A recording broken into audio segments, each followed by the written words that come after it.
자, 이낙연이가 코로나 와중에서 사람을 엄청 동원해가지고 지지 모임을 가졌습니다. 신복지 전남 포럼 창립 총회를 가졌는데요. 최근에 이낙연이 매우 활발하게 대선 행보를 하고 있죠. 그거는 좋은데 순천만 생태문화교육원에서 지난 29일 그러니까 토요일 날 오후에 다목적 홀이라는 데서 순천만 생태문화교육원 다목적 홀 매우 큰 장소입니다. 거기에 6명의 공동상임 대표, 전남도당 김성남 위원장, 더불어 거수기당이 있죠. 지역국회의원, 김영록 전남도지사를 비롯한 시군단체장 등 정관계 인물이 참석한 가운데 지지 모임을 가졌어요. 전남은 이 코로나 확진자가 좀 안정적인 상황이었지만 5월 들어서 2.3명 하루 평균에서 15.8명으로 급격하게 늘어났고 29일에는 순천에서만 5명의 확진자가 발생한 상태입니다. 전남도는 김용록 지사가 23일 코로나 특별 방역에 따른 도민 호소문을 발표하고 24일부터 6월 6일까지 2주간을 코로나 특별 방역 대책 기간으로 정해가지고 강화된 대책을 시행하고 있지만은 이낙연은 코로나로 인한 사회적 거리두기와는 무관하다는 듯이 신복지 포럼 출범 강행식을 했어요. 이 출범식에는 많은 인파들이 한꺼번에 출구로 몰리는 등 방역 대책이라고는 찾아볼 수 없었고 해이해진 방역의식마저 보였다고 지금 전해지고 있습니다. 이낙연은 행사를 시작하기 전에 김영록 도지사를 비롯한 지역 국회의원 도의원들과 함께 홀을 돌면서 참석한 인파들과 악수까지 했고, 자, 그래서 코로나 방역 수칙 위반했다는 겁니다. 이날 행사에 참석한 이 K씨는 최근 코로나 확진자가 많아서 찜찜했는데 지인으로부터 연락이 와서 참석했는데 행사장은 마치 코로나가 끝난 것 같이 보였다.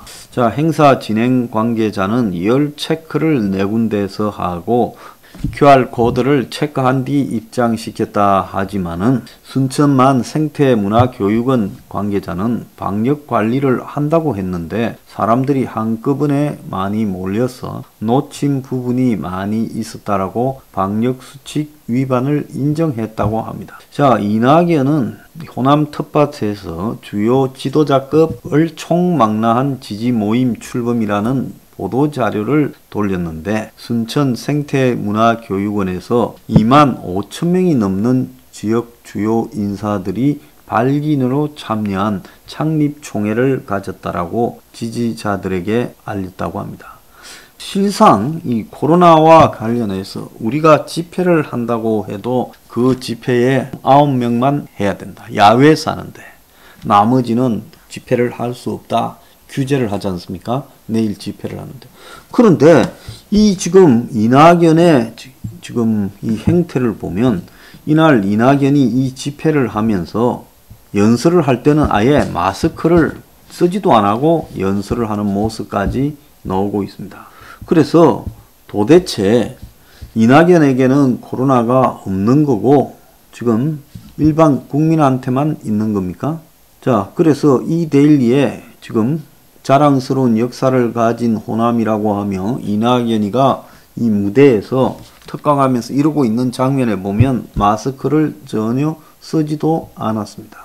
또 하나 웃기는 것은 서울의 한 재개발 조합이 코로나 와중에 집합 금지 명령을 무시하고 2,700명이 모이는 조합 총회를 강행했는데 조합 측이 지자체의 행정명령을 노골적으로 무시했음에도 검찰은 조합 간부를 약식 기소했고 법원은 벌금마저 깎아줬다. 지금 이런 이야기까지 나오고 있습니다.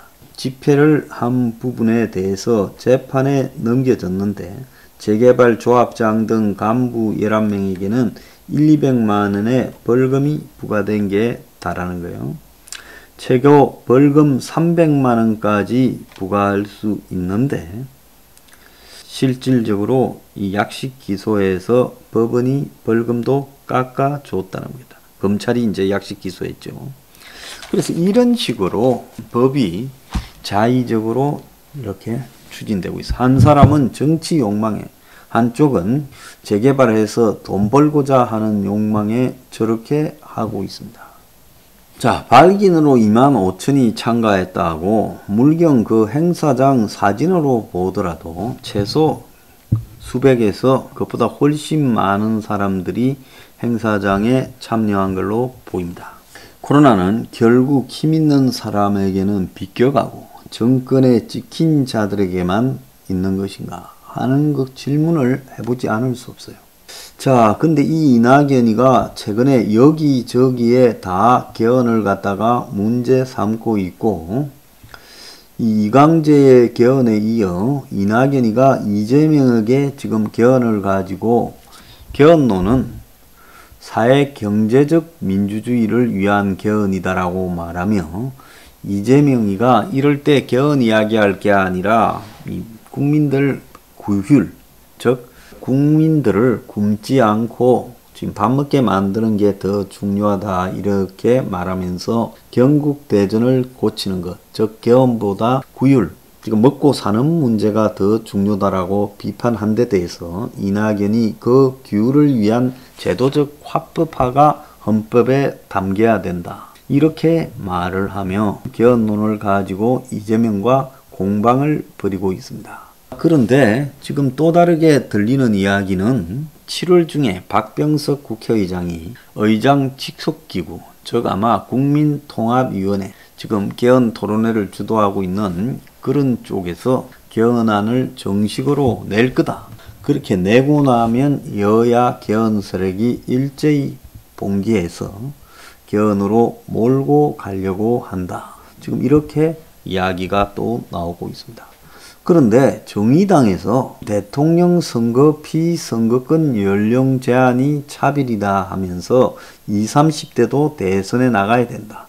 지금 40세 미만이 대선에 출마할 수 없다라는 문제를 지적하면서 개헌을 해야 된다고 들고 나왔습니다. 그래서 이준석이가 제1야당 대표가 될 수 있다면 40이 되지 않아도 대통령도 되어야 된다. 이렇게 말하며 정의당에서 지금 이 젊은 사람의 대통령 당선을 위해서 개헌해야 된다. 또 이렇게 들고 나왔어요.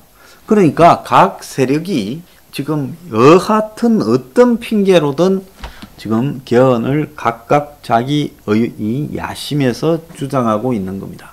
근데 중요한 거는 각자가 내놓는 개헌이라는 것은 그것은 핑계에 불과하고 근본적으로는 개헌을 말했다라는 그 자체가 핵심이라는 겁니다. 그러니까 정의당도 개헌을 찬성했다는 겁니다. 지금 이 정치권에 매우 광범위하게 개헌론이 번지고 있다. 그래서 최근에 이준석을 띄우는 부분도 이 개헌과 연결될 수 있는 소지가 충분하다. 다분히 그럴 수 있다고 보고 있습니다. 그래서 지금 개헌 업무가 광범위하게 여야에서 진행되고 있고 이 부분을 여기서 잘 틀어막지 않으면 지금 매우 어려운 상황에 처할 수 있습니다. 그래서 지금 혁명 21이 다른 세력들이 다 여기에 관심이 없어도 우리라도 개헌을 막아야 되겠다는 입장에서 내일 개헌 저지 국회 정문 앞 기자회견과 국민의힘 당사 앞에서야 개헌 저지 집회를 가지는 겁니다. 그런데 우리는 10명 미만, 이낙연은 실내에서 엄청나게 많은 청중을 모으고 마스크 없이 연설, 참 웃기고 자빠졌습니다.